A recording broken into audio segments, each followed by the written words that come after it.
Hari ni aku nak share dengan korang semua ringkasan movie Ultraman Gaia.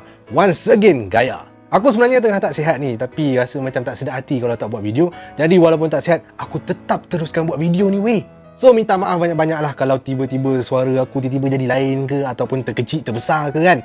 Minta maaf banyak-banyak Movie ni mengambil latar masa setahun selepas Ultraman Gaia dan Ultraman Agul berjaya mengalahkan raksasa terakhir diorang, iaitu raksasa Zord. Pada ketika ini, kedua-dua human host Ultraman Gaia dan Ultraman Agul, iaitu Gamu Takayama dan Hiroya Fujimiya, diorang ni dah kehilangan kuasa cahaya Ultraman diorang. Jadi diorang terpaksalah hidup seperti manusia biasa yang lain. Tapi taklah macam manusia biasa yang lain juga, sebab diorang ni dah jadi agak popular sebab ramai orang yang dah kenal yang diorang ni adalah Ultraman Gaia dan juga Ultraman Agul. Selepas mengalahkan raksasa Zord, Gamu keluar daripada pasukan pertahanan XIG dan melanjutkan pengajiannya kat universiti. Manakala si Hiroya Fujimiya pula menjauhkan diri daripada masyarakat dan menjalani kehidupan seorang diri. Semasa berada di universiti, Gamu telah didatangi oleh bekas rakan sepasukannya dari XIG yang menjemputnya untuk menyertai sebuah misi. Kemudian, Gamu telah dimasukkan ke dalam pasukan Marlin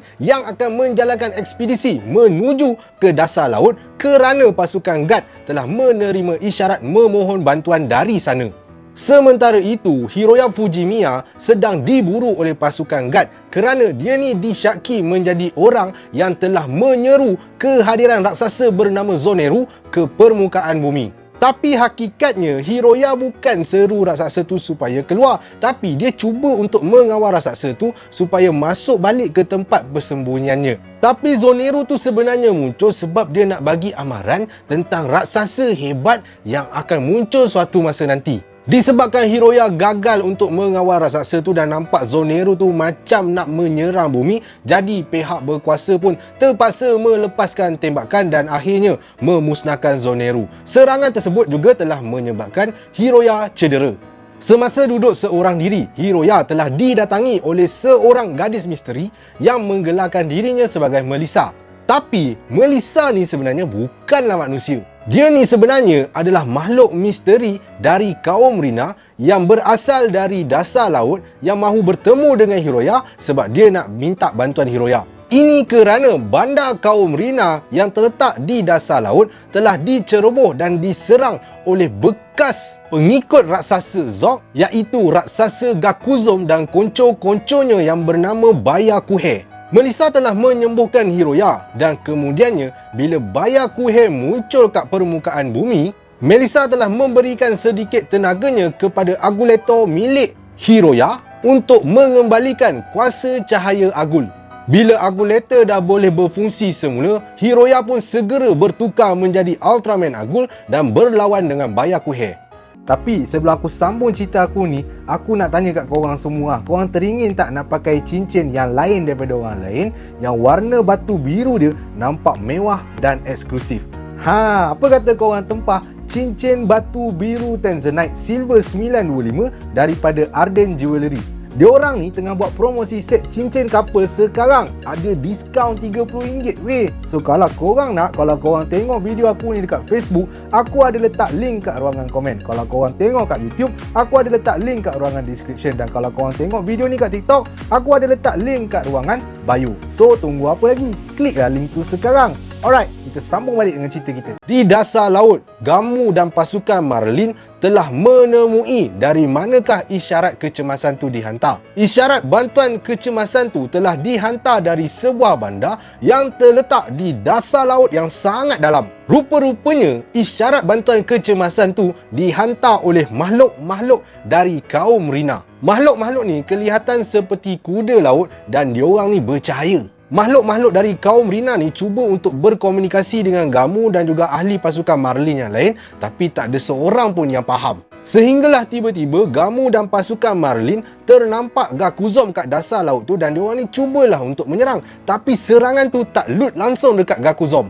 Lepas tu, Gakuzom pun seranglah kapal yang dinaiki oleh Gamu dan juga pasukan Marlin dan menyebabkan semua orang pengsan dalam kapal tu. Lepas tu, Gakuzom pun naik ke permukaan bumi untuk menjalankan misinya, iaitu memusnahkan bumi. Bila berada kat permukaan bumi, Gakuzom pun berlawanlah dengan Ultraman Agul. Pada awalnya, nampak macam Ultraman Agul boleh kalahkan Gakuzom ni dengan mudah. Sehinggalah Byakuhe melilit kat badan Ultraman Agul. Dan lepas tu, Ultraman Agul kena belasah teruk dengan Gakuzom. Di dasar laut, bila Gamu tersedar dari pengsan, dia nampak banyak makhluk-makhluk dari kaum Rina masuk ke dalam kapal dia. Kemudian, makhluk-makhluk kaum Rina ni telah memberikan sedikit tenaga mereka ke dalam Esplender milik Gamu dan menyebabkan kuasa cahaya Gaia telah kembali. Bila Gamu tengok Esplender dia dah bercahaya semula, dia pun cepat-cepatlah bertukar menjadi Ultraman Gaia. Gaia pun naiklah ke permukaan bumi dan kemudiannya membantu Ultraman Agul yang sedang dibelasah teruk oleh Gakuzom dan juga Byakuhe. Pada awalnya memang si Gaia ni dapat belasahlah si Gakuzom tu, tapi lepas Gakuzom bergabung pula dengan Byakuhe dan menjadi Super Gakuzom, masa tu Gaia pula terkontang-kanting. Memang teruklah Gaia dengan Agul kena belasah dengan Gakuzom tu. Orang ramai yang tengok pertarungan tu pun ingat dah tak ada harapan lah dua Ultraman tu nak menang. Sehinggalah tiba satu masa makhluk-makhluk dari kaum Rina yang dari dasar laut tu bagi lagi tenaga tambahan kepada Ultraman Gaia dan Ultraman Agul dan menyebabkan kuasa diorang bertambah weh. Gaia pun seranglah Super Gakuzom tu guna serangan Photon Age. Tapi Super Gakuzom dapat serap pula serangan tu. Tapi bila Gaia dan Agul serang sekali lagi menggunakan Photon Stream dan Liquidator, memang Gakuzom dapat serap juga serangan tu. Tapi dia serap banyak sangat dan akhirnya meletuplah Super Gakuzom. Dia macam orang yang makan banyak gila tak henti-henti sampai perut pun pecah. Jadi buat sekian kalinya Ultraman Gaia dan Ultraman Agul dapat melindungi bumi daripada ancaman raksasa.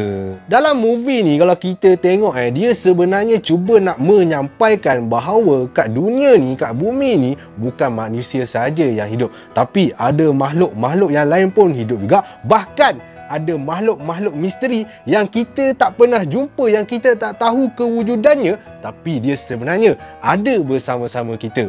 Dalam movie ni juga sebenarnya cuba nak menunjukkan bahawa manusia ni ada tanggungjawab yang sangat besar untuk melindungi bumi. Tapi dalam masa yang sama juga, manusia ni kalau dia buat sesuatu yang salah, maka boleh juga menyebabkan kehancuran bumi.